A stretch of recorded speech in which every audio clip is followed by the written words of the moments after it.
नाज़रीन, माजी में इस्लामी दुनिया के कई ममालिक पाकिस्तान से दूर थे।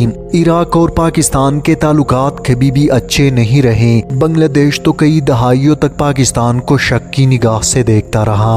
ईरान अपनी हमाकत की वजह से हिंदुस्तान की गोद में पलता रहा, जबकि अरब ममालिक अपनी अय्याशी और दौलत में इस कदर गर्क और मगन थे जिन्होंने पाकिस्तान जैसे मजबूत मुस्लिम इत्तेहादी को वो अहमियत कभी नहीं दी जिस तरह यूरोप और अमरीका को दी।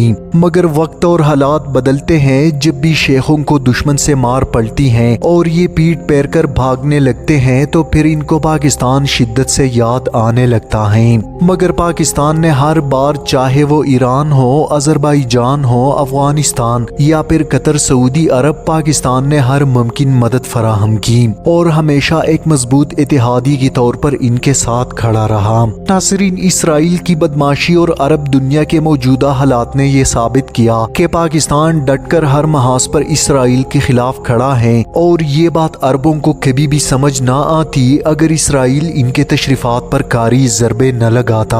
अब जाकर इनकी अकल ठिकाने आई है कि वाकई पाकिस्तान कोई मामूली इत्तेहादी नहीं बल्कि पाकिस्तान एक मजबूत किला और सीसा पलाई दीवार है। नाज़रीन, ये तब्दीली कोई आम बात नहीं, ये इस बात की अलामत है कि पाकिस्तान अब इस्लामी दुनिया के लिए महज एक मुल्क नहीं बल्कि एक अहम पार्टनर, एक मजबूत किला और एक काबिल एतमाद साथी बन चुका है। खास तौर पर हालिया बरसों में जब भारत ने पाकिस्तान को कमजोर करने की कोशिश की तो दुनिया ने ये मंजर अच्छी तरह देखा कि पाकिस्तान ने किस तरह अपने से 10 गुना बड़े दुश्मन को तिगनी का नाच नचाया। ये महज एक जंग नहीं थी, ये पाकिस्तान की खुद मुख्तारी, अज़म और दिफाई सलाहियतों का अमली मुजाहिरा था। पाकिस्तान ने दुनिया को ये दिखा दिया कि वो सिर्फ अपनी सरजमीन का मुहाफिज नहीं बल्कि पूरी खित्ते की अमन का जामिन भी है। पाकिस्तानी अफवाज ने बारहा ये साबित किया कि वो सिर्फ रिवायती जंगें लड़ने के माहिर नहीं बल्कि गुरीला वार, हाइब्रिड वार और अब तो साइबर वार में भी इनकी महारत का लोहा माना जा रहा है।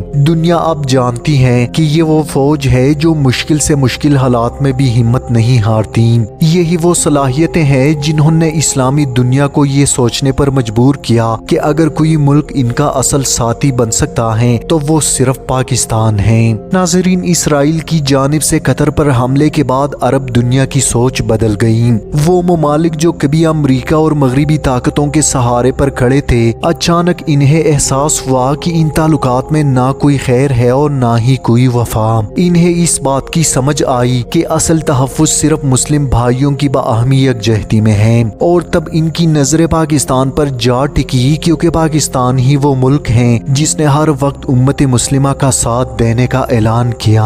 यहाँ एक और दिलचस्प मोड़ भी देखने को मिलता है। ईरान जो कल तक भारत का हमनवा बनकर पाकिस्तान में दहशत गर्दी का आला कार था, जिसने इंडिया के साथ मिलकर बलूचिस्तान में दहशत गर्दी का जहर बोया और पाकिस्तान को दुश्मन जबकि भारत को दोस्त समझता रहा, लेकिन जब बुरा वक्त आया तो भारत ने ईरान के साथ गद्दारी की और इसराइल के साथ अपनी वफादारियां निभाई। ऐसे में वही पाकिस्तान जिसे ईरान दुश्मन समझता रहा, ईरान के साथ मुश्किल वक्त में सगे भाई की तरह इसराइल के खिलाफ खड़ा हुआ, जिसके बाद ईरान भी दोस्त और दुश्मन में फर्क जान चुका है। इसी तरह बांग्लादेश भी अब ये समझ रहा है कि इसका असल दुश्मन पाकिस्तान नहीं बल्कि भारत है। और हालिया इसराइली हमले ने भी इस बात पर मुहर साबित कर दी है कि न अमेरिका और न ही इसराइल कभी अरब दुनिया के दोस्त हो सकते हैं। इसलिए आज दोहा की गलियों में पाकिस्तान और कतर की दोस्ती पर नगमे बन रहे हैं और पाकिस्तान का शुक्रिया अदा किया जा रहा है।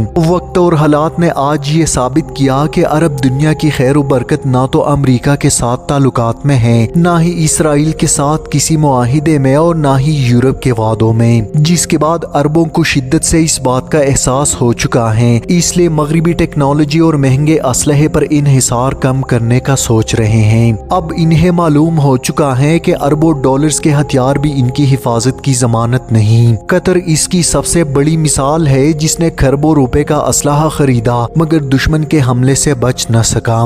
नाज़रीन, इसी हकीकत ने इस्लामी दुनिया को सोचने पर मजबूर किया। अब मिस्र, इराक, अजरबैजान और कई दीगर इस्लामी ममालिक पाकिस्तान के साथ दिफाई शोबों में सरमायाकारी کاری کر رہے ہیں۔ وہ جانتے ہیں کہ پاکستان کا تجربہ، اس کی ٹیکنالوجی اور اس کی جنگی مہارت انڈیا کی طرح صرف فلموں اور ڈراموں تک محدود نہیں بلکہ میدان عمل میں آزمائی جا چکی ہیں۔ اب اسلامی دنیا کو یہ یقین ہو گیا ہے کہ پاکستان کے ساتھ شراکت داری ہی اصل سرمایہ ہے۔ حال ہی میں وزیر اعظم شہباز شریف کا قطر کا دورہ اور اسلامی سربراہی کانفرنس ایک واضح پیغام ہے، جبکہ سعودی پرنس سلمان کے ساتھ آرمی چیف اور شہباز شریف کی ملاقات انتہائی غیر معمولی اہمیت کا حامل ہے۔ اس کے علاوہ ترکی پاکستان کا اہم اتحادی ہے، لیکن پچھلے 2 سالوں سے ترکی نے پاکستان کے ساتھ اپنے مراسم جتنے مضبوط کیے اس کی مثال تاریخ میں نہیں ملتی، اور اس کی اصل وجہ پاکستان کی بڑھتی ہوئی طاقت اور اثر رسوخ ہے، جس سے کسی صورت انکار نہیں کیا جا سکتا۔